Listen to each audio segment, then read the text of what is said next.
What's up, everyone, and welcome back to episode 7 of the Commissioner's Office podcast. My name is Daniel, and today I'm going to be talking a little bit more about the Chicago Bears.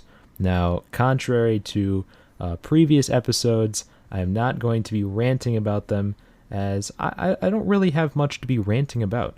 You know, the loss in the playoffs to the New Orleans Saints was a tough loss, but it was expected. So that is not what I'm mad about. Not that I'm mad about anything. Today I'm going to be talking about what the Bears can do in the offseason to improve and how they're going to do that. But first, we're going to talk about the Bears' salary situation, because that is a very vital, albeit boring, part of the football process. But according to SpotRack.com, the salary cap is now at about 100. I don't really know. It got changed. It's at about $182 million per team, which is the amount of yearly salary a team can spend on personnel. Now, I am kind of a noob when it comes to this monetary stuff, and it is a lot more complicated than, like reporters make it out to be. And there are a lot of hidden clauses and contracts and stuff like that I just don't really understand, but I'm just trying to go off the most basic information possible. And on SpotRack.com, which is a pretty good site, it's got the Bears at, a solid negative $23 million in cap room, which is not very good. However, what does clear up about $6 million is SpotRack has not made the update to the Bears roster that has Bobby Massey, their veteran right tackle, leaving. As well, he's not leaving. The Bears chose to decline the team option on him, so he will become an unrestricted free agent. So that puts them at about negative $16 million in cap room. He is one of the 2 players so far that the Bears have notably released. I will get to the other one in a minute. But first, the big personnel move that the Bears made in the offseason was unfortunately not firing their GM and or head coach, Matt Nagy. So Ryan Pace, the GM, was kept. The McCaskies and Ted Phillips, the CEO, decided to keep him around. The rumor is he's on a very short leash along with Nagy. It's about going to be like a year. If they don't get it done, then there's going to be something's going to happen.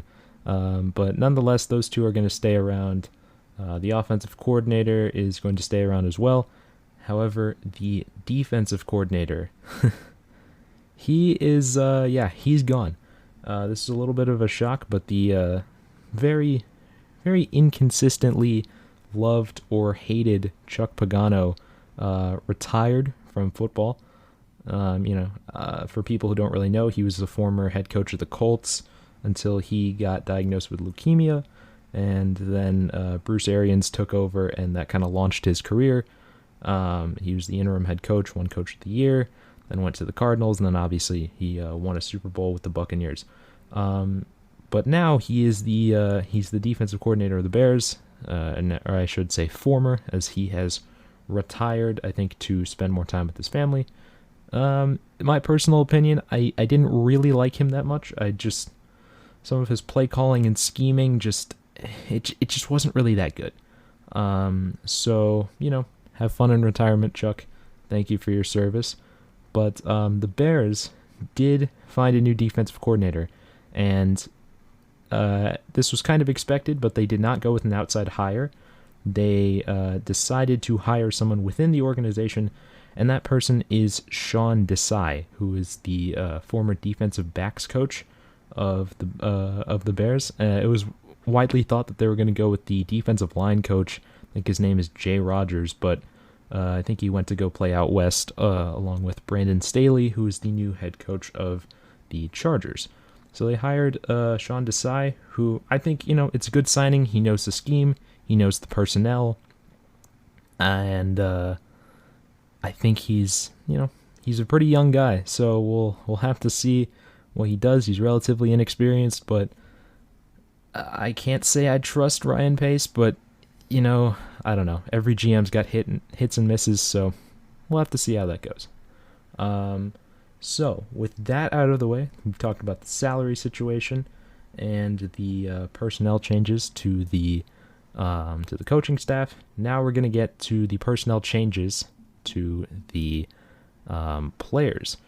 And the Bears so far have really only made two big moves in terms of releasing people. They've cut Bobby Massey, or they declined his team option, I already mentioned that.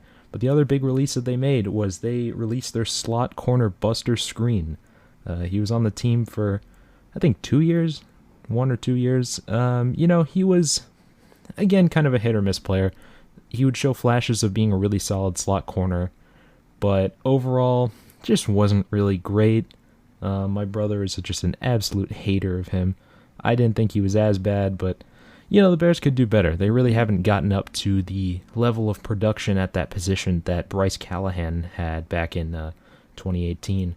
So they're going to look for another corner to man the slot. Other than that, their cornerback room is good. They got Kyle Fuller, who had a solid year, and then they got Jalen Johnson, who was fantastic, especially for a rookie. So, but slot corner is a huge position. So that is going to be a very big hole that the Bears need to fill. So we'll see what they do with that. So those are the people that Ryan Pace has decided to either cut or decline their option. Obviously, there are other players that just naturally their contracts have expired and they go into free agency. And so I will get into the players that I think the Bears should consider re-signing. So the Bears have they got a lot of players that are due up for a new contract this season. I have selected a good amount of players that I think they should consider bringing back. Now these people are all over; they play all over the field. So I'm just going to list them off pretty quickly here. The first one is Cordarrelle Patterson. He's a kick returner, and they've kind of converted him to a running back. He played pretty well, and David Montgomery wasn't hurt. This is a no-brainer, man. He's still relatively young. He's an all-pro. This should be a no-brainer. They should definitely bring him back. The second one is Roy Robertson Harris. Only die-hard Bears fans really know about this guy. He's kind of like a backup player. He's a D-end, outside linebacker. He's a good, solid player for the defensive line, which often, has a lot of different packages, so players coming on and off the field. He definitely takes advantage of the small amount of playing time that he gets. I think they should bring him back. He's not going to want a lot of money. The next player is Pat O'Donnell. He's the punter. Why not? Dude's been on the team for like 7 years now. I think he's fine at the punter position. It's not that critical of a position, but I think he does the job more than effectively. The next position is going to be Deion Bush. He's like a backup safety. He's been on the team for a while, good depth player. I see no reason to let him go. Next one is Barkevious Mingo, and no, that is not a player in a Key and Peele sketch. He's a linebacker and special teams player. He was pretty good on special teams last year. I think they should bring him back. Next player, Patrick Scales. Most fans probably don't know who this guy is. He's the long snapper. Again, it's really hard to evaluate long snappers, but the Bears didn't really have that kind of problem last year. A lot of teams do have snapping problems. They usually try to get those through the draft as, again, long snappers aren't really easily evaluated, and therefore good or bad ones aren't necessarily in free agency. So I see no reason to let him go. The next player is Sherrick McManus. He is a corner and also a special teams player. He is the best player on the team by far. So they should definitely bring him back. Doesn't want a lot of money. Good depth player. I see no reason to let him walk. He's also from Illinois, so he's playing for his hometown team. I just don't really see a valid argument to let him walk in free agency. The next player, this is a little bit of a controversial one, but they should re-sign Cairo Santos. He was their kicker. He was filling in for Eddie Pinheiro, who missed like the entire year due to an injury. And Cairo Santos had a really good year. I don't have his stats up right now, but I think he only missed like 2 kicks the entire season. He like tied or broke Robbie Gould's record for longest like streak of consecutive made field goals. Honestly, at this point, I would just kick Pinheiro to the curb. He wasn't even bad when he played for us, Eddie Pinheiro, but Cairo Santos, the thing with kickers is you got to ride them while they're hot, because this is what usually happens to kickers. It's like a life cycle. They'll like kind of appear out of nowhere, and they'll have like, most kickers will have like 3 or 4 years of productivity if you're lucky, and then they just kind of fall off because they also are on very short leashes. That's what happened to Robbie Gould. He had a really bad stretch. Bears released him. It seemed like the right move at the time, but then he got his groove back with San Francisco and went to a Super Bowl. So, yeah, I think you ride the hot hand here and pick up Cairo Santos for another year, but I'm going to be interested to see what they decide to do with him. The next position is going to be Brent Urban, another kind of small name, but he is a less than small of a person. He's an interior defensive lineman, really good depth player. He had a solid season last year. I really liked what I saw from him, and he filled in well for Eddie Goldman, who's our nose tackle that opted out of the 2020 season. The next 3 players are fairly insignificant. Well, one probably isn't, but the first one is DeAndre Houston Carson. He's a backup safety, good depth player. Again, I think they should bring him back. Deshaun Gibson was the starting safety. He was not great last year, so he could be replaced. He's still relatively young. He's 30. You could bring him back on a 1-year deal. I think that will be okay. The problem with the Bears sometimes is that they don't like paying players, especially the last 10 years. They really haven't done that much, or at least with the players that definitely deserve that.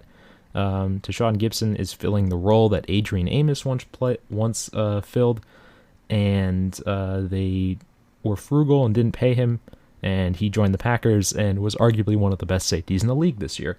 So I think that, safety is a really tough position. Bears have been very good at, finding safeties, as Eddie Jackson and Adrian Amos were both late round draft picks. So I think that Pace can find the correct talent at safety.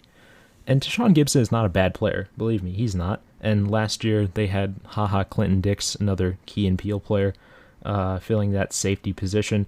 And he wasn't bad either, but again, they just didn't bring him back. So the Bears could, do the thing they've done the last 2 years and just bring a veteran on for a 1-year deal and, get medium-level production out of him, and then just rinse and repeat until they find someone in the draft, or not. Maybe they'll draft a safety. I really don't know.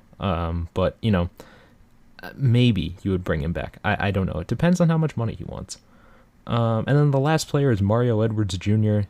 He was suspended for I think like 1 game this year. I forgot why, but he's a good depth player. Another interior D lineman. He had a lot of penalties on him, but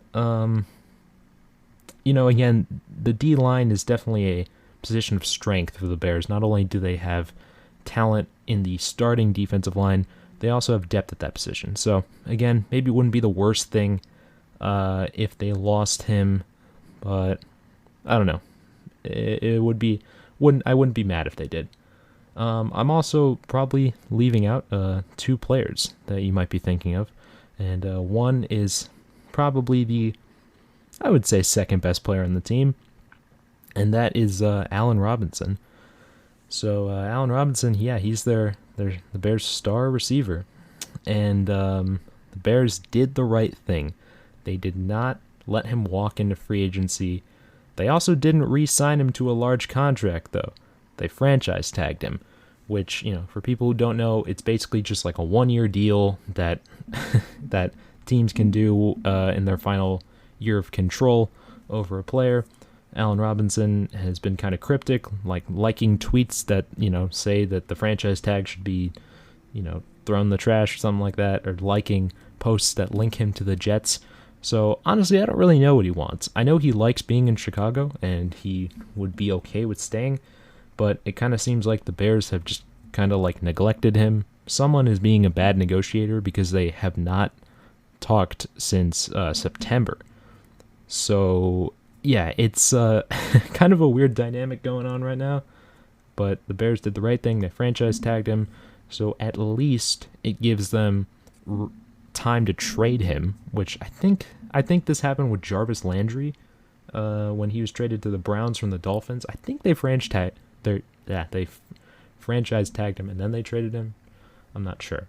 But also, it does give them more time to negotiate with Allen Robinson if he wants to re-sign, which I think he does. So I would do the right thing if I were Ryan Pace and Ted Phillips, and go find some of that George Halas money buried under Soldier Field and give it to Allen Robinson, because he definitely deserves it. People who say that Allen Robinson does not deserve the money are delusional, because if Allen Robinson doesn't deserve a contract extension, then nobody does. So now, I'm not exactly sure what that contract would look like. The best thing that we can do is look at previous players of his stature at his position and see what they signed. Now, the biggest example for me that reminds me of the situation that Robinson is in is Amari Cooper. So Amari Cooper, before he, he'd been with the Cowboys for I think 3 seasons now, and he was traded to the Cowboys back in, I guess, 2018, and then after that season, they signed him, or after one of his seasons with the Cowboys, they signed him to a 5-year, $100 million deal, so $20 million a year, which I think is about what Robinson wants. So, that is what they would sign him to.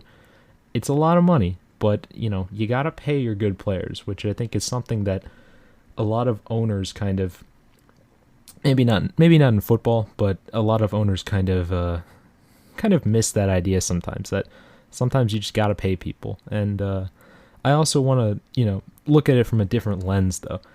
If you decide to let Robinson walk, which they didn't, but if they did, this could happen next year, and then they go out and they draft a receiver in the first round. Think of it this way. After your 5 years max of team control are up on that rookie receiver that you draft next year, the salary cap is inevitably going to be higher, which means that players are going to demand more money per year. This is how sports have functioned for the past, for basically forever. So, essentially, you're saving money to sign Allen Robinson now while your window is still wide open, instead of waiting 5 years to potentially, it's not even a guarantee that this receiver, hypothetically, that you draft would be good.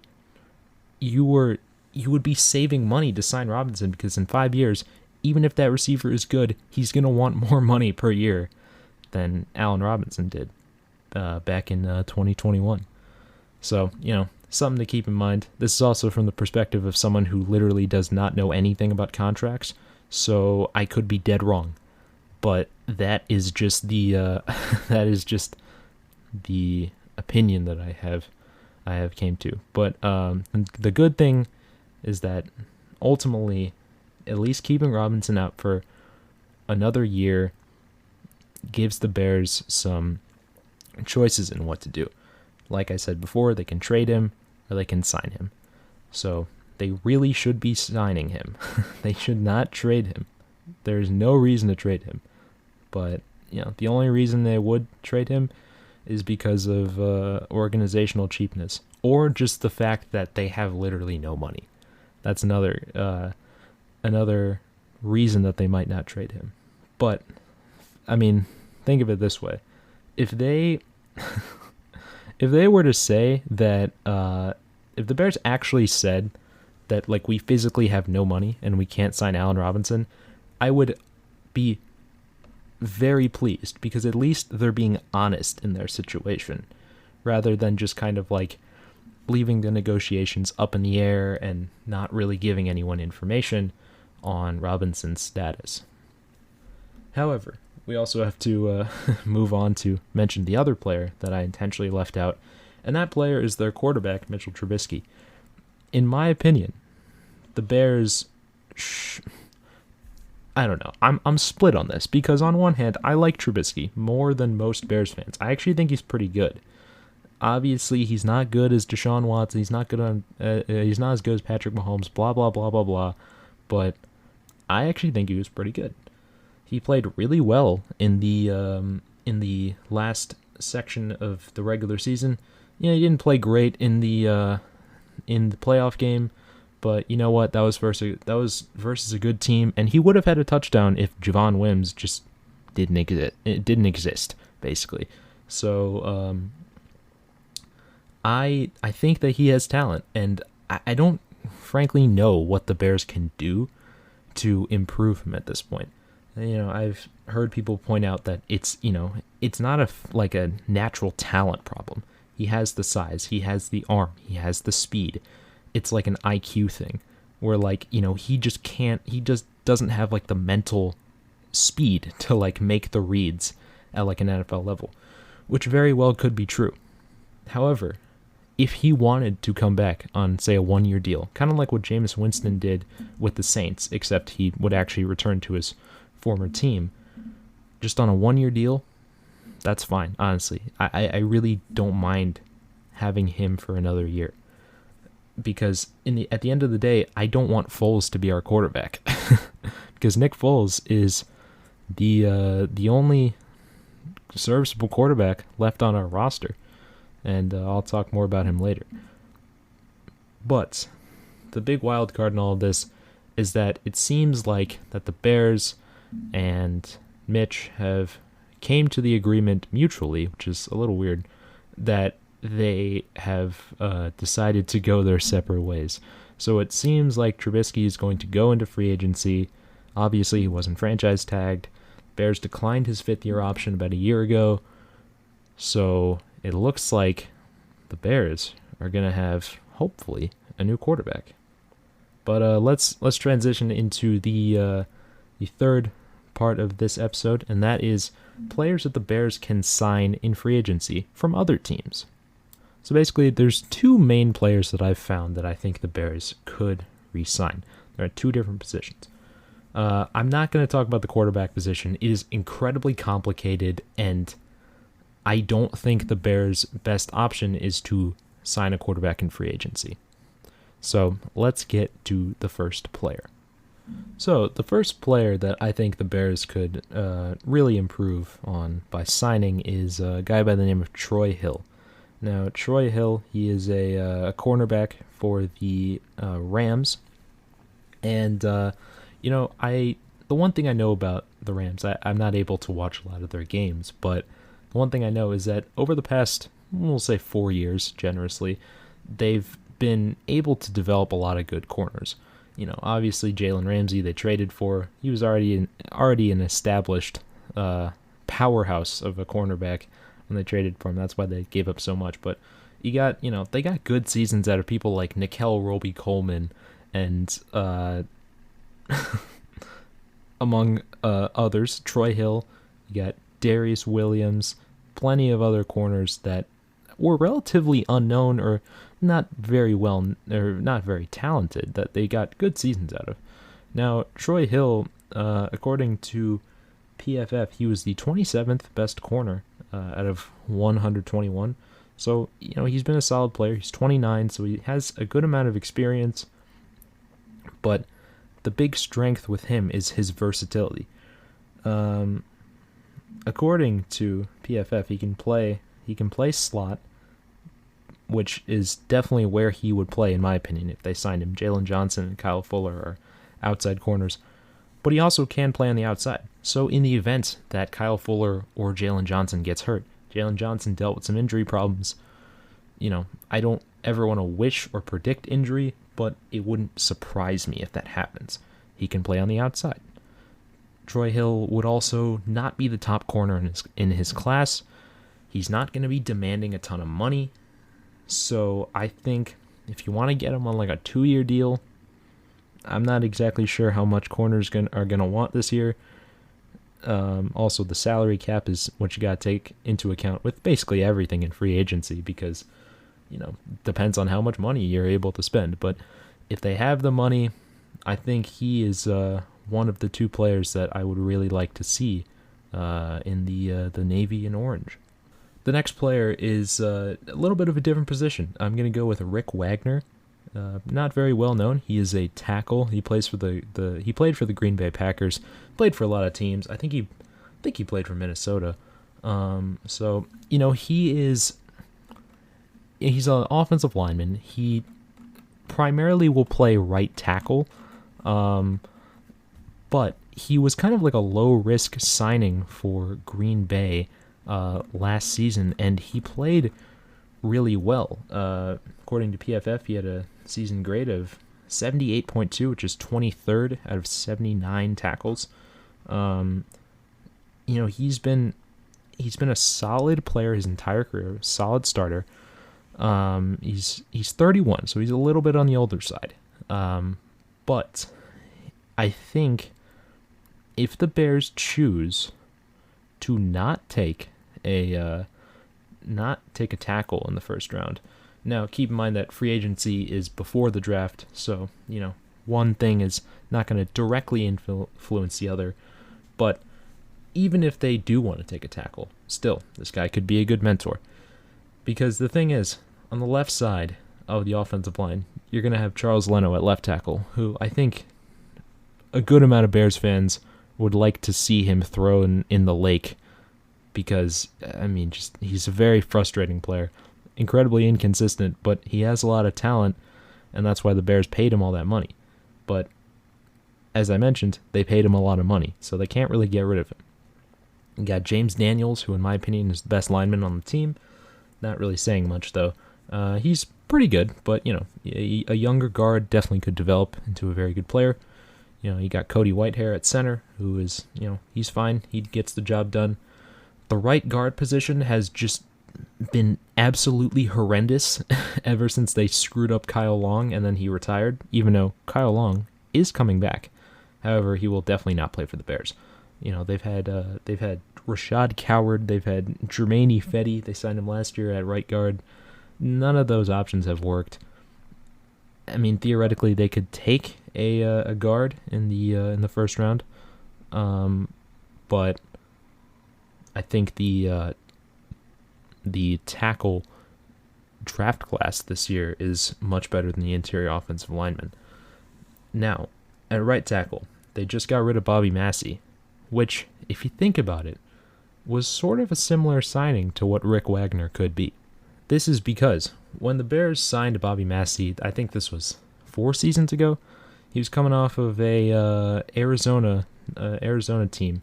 He's always played right tackle. I'm pretty sure. I'm not exactly sure if he's played left, but he was a solid player, and he's had some injury problems. But you know what? He was a serviceable right tackle for us when he played. He was good. I liked him as a player, and I think he was definitely a very valuable asset to the team, especially in 2018 when that line was just so good. But Rick Wagner could be that guy, or at least if you can get one good season out of him, that would be a huge win, because this transitions well into the next topic. The Bears are reportedly shopping for a QB, and so the main QBs on the in the trading scene at least are some big names. Just Russell Wilson and Deshaun Watson. Not really. Not too good of a player, but this is a huge rumors. Starting quarterbacks are never traded. Carson Wentz being traded, especially after signing that anchor of a contract, I don't know if it was like a year or 2 ago, that is unheard of. Starting quarterbacks just do not get traded. That's why this year is so weird. However, going around the fact that trading for Russell Wilson or Deshaun Watson, who both have massive contracts, not only would that absolutely murder your cap space, so frankly, I don't know how they would do that. I mean, it is very tough to see how this would work. For example, the main piece that I think they could be trading for Russell Wilson or Deshaun Watson, you'd think would be Nick Foles, right? Because, he signed that 4-year, $88 million deal with the Jaguars 2 years ago. Turns out that the Bears are not actually paying him that much money. So his cap hit for this year, according to SpotRack, is only about $6 million. Compare that to Russell Wilson, who's, eating up 19 a year. That's just not going to work. Also, double combined with the fact that even if you trade Foles, there's going to be at least like $5 million in dead cap. So you're only going to be able to actually clear about $1 million. Again, this is a lot of contract nonsense that probably teams work around all the time, but at least just from an average fan standpoint, it's very hard to see how they do it. But stranger things have happened. So we'll see what they do at the quarterback position. But either way, those two players, Troy Hill and Rick Wagner, I think could be very big pieces for completing this Bears team and hopefully making a deep playoff run. All right, so the final segment of today's episode is going to be talking about the NFL draft a little bit. Now, I will cover the draft a little bit more, hopefully, in my next episode as we get closer to draft time. But this is what I will say. I'm only going to talk about the first round, but if you are hoping for the Bears to take a specific position in the draft, for me, there's 3 big positions. Number 1 is quarterback. Quarterback is the most uncertain position on the team. Again, offensive linemen are replaceable. Wide receivers are relatively replaceable. Quarterback is not. There have been very few teams, especially in the last 25 years, that have gone to the Super Bowl or made a deep playoff run with bad quarterback play. I know people like to talk about Joe Flacco, but you know what? Joe Flacco was Super Bowl MVP, and he was incredible in that playoff run. People talk about Colin Kaepernick, incredible in the playoff run. Quarterbacks are essential. Maybe not in the regular season, but getting to that deep playoff run, you have to have a good quarterback. So, that being said, every decision the Bears make in this NFL draft is going to depend on the quarterback situation and the wide receiver room. So, whether Robinson is traded or refuses to play, that's a big one.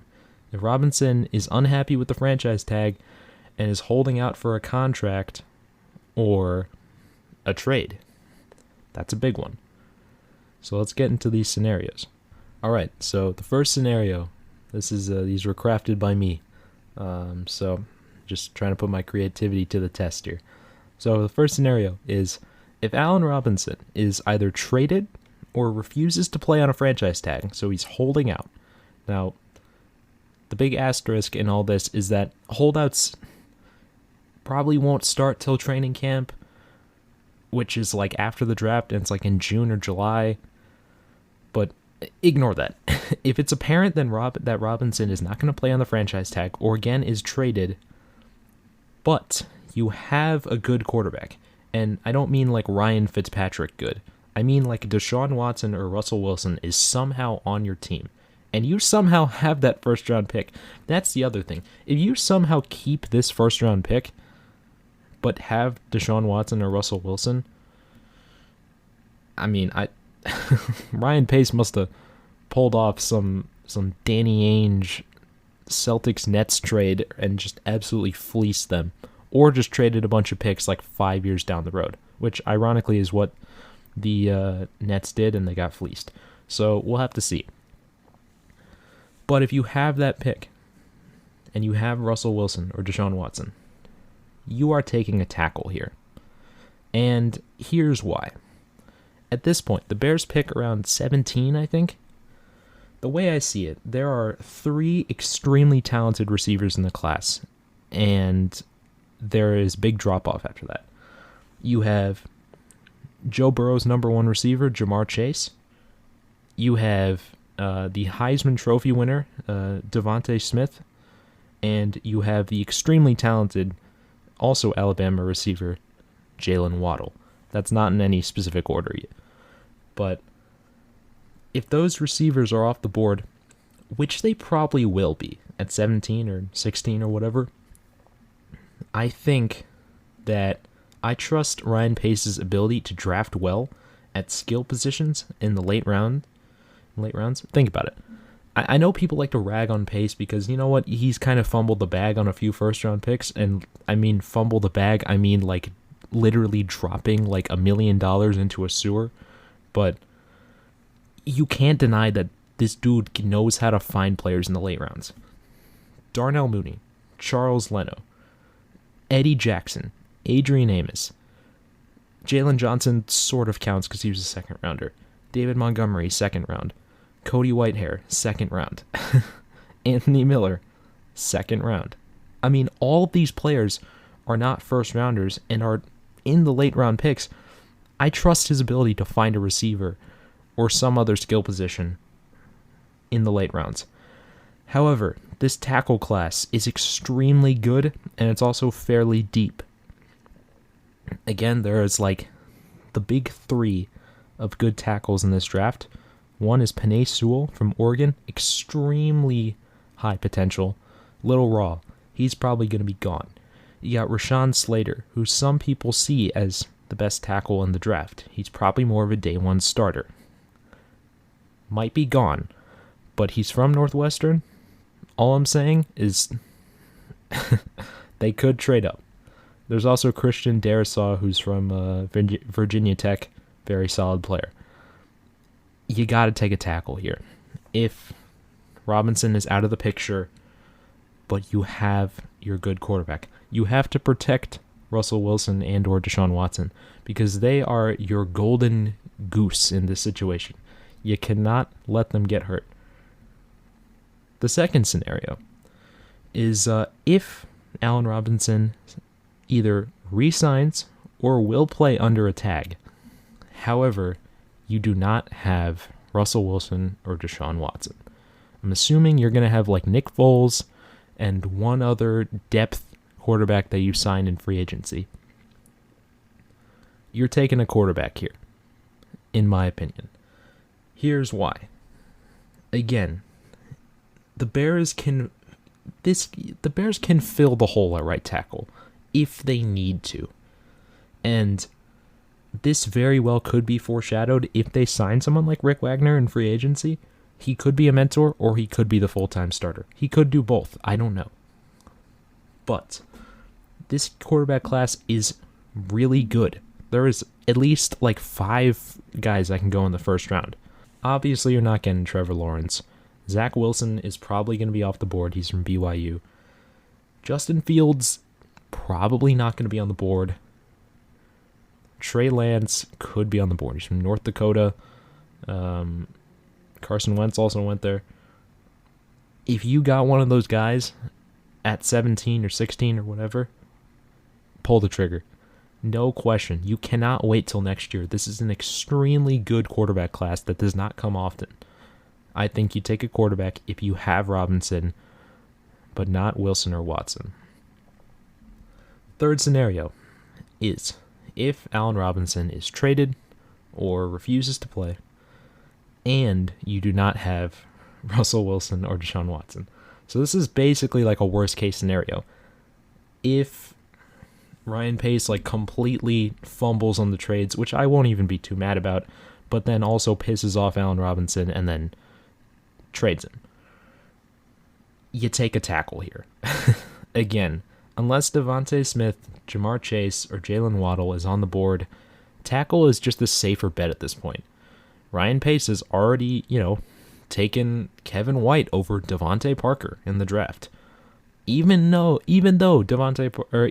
Kevin White was easily the best receiver in that class. Well, not easily. He was the second receiver off the board behind Amari Cooper.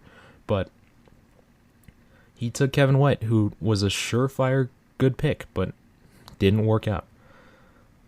Unless you got Smith, Chase, or Waddle on the board at 17, which I don't think you will, I think tackle is a safer bet. It's a deeper class, and it'll pay off better in the long run. Knowing the longevity of tackles, I think that's a better option. The fourth scenario, which is more like 3A, is if scenarios 1 through 3 happens, which is Robinson is traded or refuses to play, and you have or do not have Russell Wilson, and the tackles are off the board. So talk about a worst case scenario.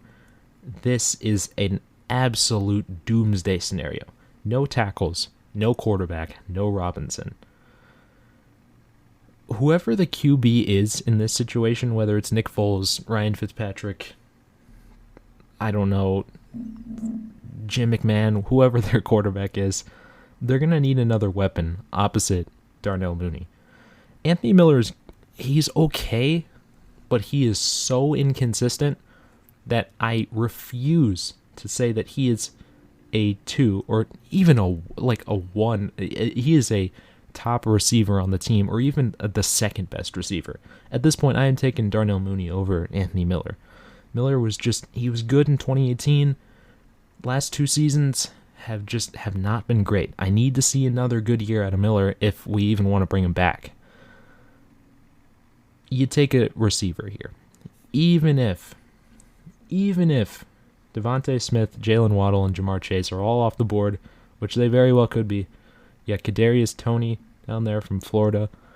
You could probably snag him. That's what they have the Bears doing in a lot of mock drafts. A lot of people might say this could be the most realistic thing. In my opinion, do I think the Bears are going to trade for Russell Wilson? Usually I would say no, but keep in mind this. The Seattle Seahawks just sent out a letter to all of their season ticket holders. Russell Wilson was not mentioned in that letter. That, at the very least, means that Seattle is unsure of whether their star quarterback is going to stay in town. So, and remember, Russell Wilson is not a free agent. They're going to have to trade him willingly if they're going to do this. I don't see Russell Wilson as a guy who's going to hold out for a trade. He's not in need of a new contract, and he's played there his entire career, and he wants to stay. But stranger things have happened, man. We'll have to see. It's going to be a very interesting offseason, as well as the NFL draft. I am extremely excited for it, and I hope that this episode excited not only my fellow Bears fans, but fans of the NFL in general for the free agency frenzy and NFL draft that is looming in the next month or two. So that is going to conclude episode 7 of the Commissioner's Office podcast. If you enjoyed hearing me talk about my favorite team, then check us out. We're on Spotify as well as Apple Music under the name Commissioner's Office. Got 6 other episodes of insane content that you will not want to miss. So with that, I'm signing off. See you later, everyone.